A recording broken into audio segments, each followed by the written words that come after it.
6 గ్యారెంటీలను లబ్ధిదారులందరికీ అందించడమే కాంగ్రెస్ పార్టీ లక్ష్యమని deputy CM Bhatti Vikramarka తెలిపారు. అబ్దుల్లాపూర్ మెట్లో అభయహస్తం దరఖాస్తుల స్వీకరణను భట్టి విక్రమార్క ప్రారంభించారు. తమది దొరల ప్రభుత్వం కాదని పైనుంచి కింది స్థాయి వరకు ప్రజాపాలన అందిస్తామన్నారు. అబ్దుల్లాపూర్ మెట్ గ్రామంలో ఒక డబుల్ బెడ్రూమ్ ఇల్లు, ఒక రేషన్ కార్డును కూడా గత ప్రభుత్వం ఇవ్వలేదని ఆక్షేపించారు. తెలంగాణ ప్రత్యేక రాష్ట్రం ఏర్పాటైతే ఎన్నో ఏళ్లుగా కలలు కన్న పాలన వస్తోందనుకుంటే దొరల పాలన వచ్చిందన్నారు. కాంగ్రెస్ పార్టీ ప్రకటించిన 6 గ్యారెంటీలలో ఇప్పటికే 2 గ్యారెంటీలను అమలు చేశామన్నారు.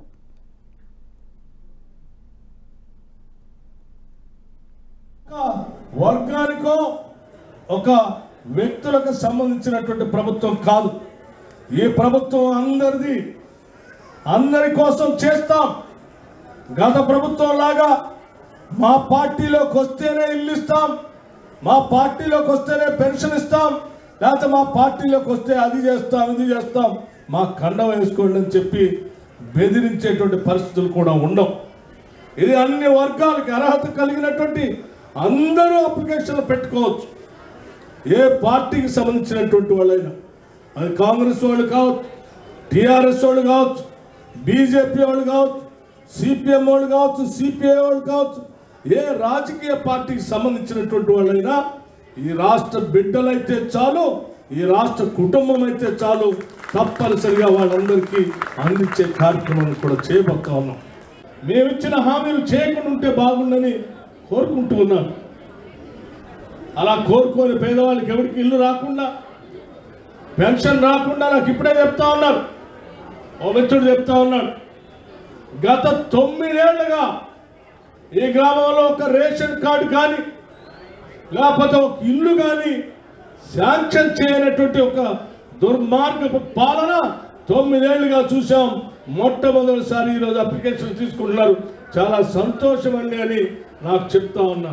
4 నుంచి 2009లో కాంగ్రెస్ పార్టీ అధికారం ఉన్నప్పుడు, డాక్టర్ వైఎస్ రాజశేఖర రెడ్డి గారు ముఖ్యమంత్రిగా ఉన్నప్పుడు ఇచ్చినటువంటి రేషన్ కార్డులు, ఇచ్చినటువంటి పింఛన్లు, ఇచ్చినటువంటి ఇల్లు తప్ప గడిచిన 9 సంవత్సరాలలో ఏ ఒక్క ఇల్లు కానీ, ఏ ఒక్క రేషన్ కార్డు కానీ, ఏ ఒక్క పింఛన్. ఈరోజు నిజంగా మనందరికీ 7 లక్షల కోట్ల రూపాయలు అప్పు చేసి మన నెత్తిన పుట్టింది తప్ప ప్రజలకు చేసింది ఏమీ లేదు అని చెప్పి ఈ సందర్భంగా మనవి చేస్తున్నా. అందుకే ఆనాడు మన ఉప ముఖ్యమంత్రి గారు రాష్ట్రమంతా కూడా ఆదిలాబాద్ నుంచి ఖమ్మం వరకు పాదయాత్ర చేసి ప్రజా సమస్యలు తెలుసుకొని ఆ సమస్యల పరిష్కారంలో భాగంగానే ఈ యొక్క ప్రజా పరిపాలన, ప్రజల కోసం మేము ఏమి చేయాలని ఆలోచన చేసిన తర్వాతనే ఈ పథకాలను ఈరోజు ఒక ఉప ముఖ్యమంత్రిగా ప్రారంభిస్తున్నారని చెప్పి కూడా ఈ సందర్భంగా మీకు మనవి చేస్తున్నాం. ఈ వీడియో మీకు నచ్చినట్టయితే లైక్ చేయండి, 10 మందికి షేర్ చేయండి. అలాగే కామెంట్ల రూపంలో మీ అభిప్రాయాలను మాతో పంచుకోండి. Nationalist hub group of channels ను సబ్స్క్రైబ్ చేసుకుని తెలుగునాట జాతీయవాద జర్నలిజాన్ని ప్రోత్సహించండి. ఈ వీడియో కింద ఉన్న బెల్ ఐకాన్ పై క్లిక్ చేయడం మర్చిపోవద్దు.